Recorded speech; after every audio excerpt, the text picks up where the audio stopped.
president's personal schedule, which led to a lot of questions over the weekend over what the president is doing during his, quote, executive time. Here now, Howie Kurtz, host of Media Buzz. Howie, good to see you tonight. Same Thank here. you for being here. I saw this when it came through yesterday morning, and I thought it was interesting the way the story defines executive time. Let's put that up on the screen so everybody can see it. This is what's going on during executive time.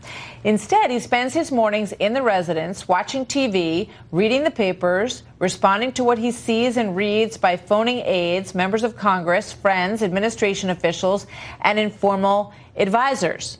What does that sound like to you?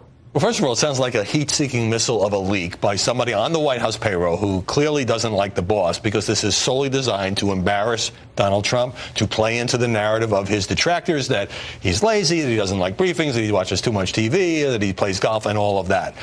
To me, and to the average American, I think, but basically, who cares how he runs his schedule as long as he gets things done? Nicole Wallace, the Bush White House aide who hosts a show on MSNBC, says, the secret is out. Trump doesn't do much of anything. But at the same time, the president's detractors say he's wreaking havoc on America with his terrible agenda and threatening world civilization. You can't have it both ways. Yeah. What's kind of struck me when I read it is that it sounds a lot like work. I mean, he's reading the papers. He does watch a lot of television. He admits that. He watches tons of news. He watches probably almost every cable channel during the day, and you can, make whatever you want of that.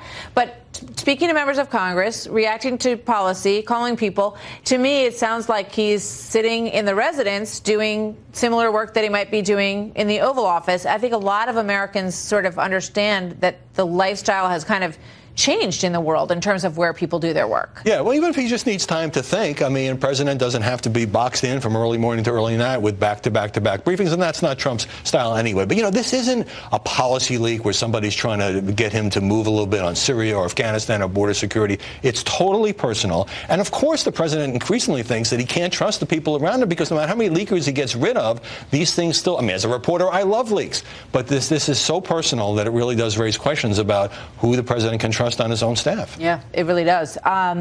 So the list just went out. Tomorrow night's the State of the Union. Always a big event. We'll be here doing live coverage throughout the whole evening, Brett Baer and I. So he's including Alice Johnson, who is the woman who was freed from prison after many years, mostly at the behest of Kim Kardashian. Yeah.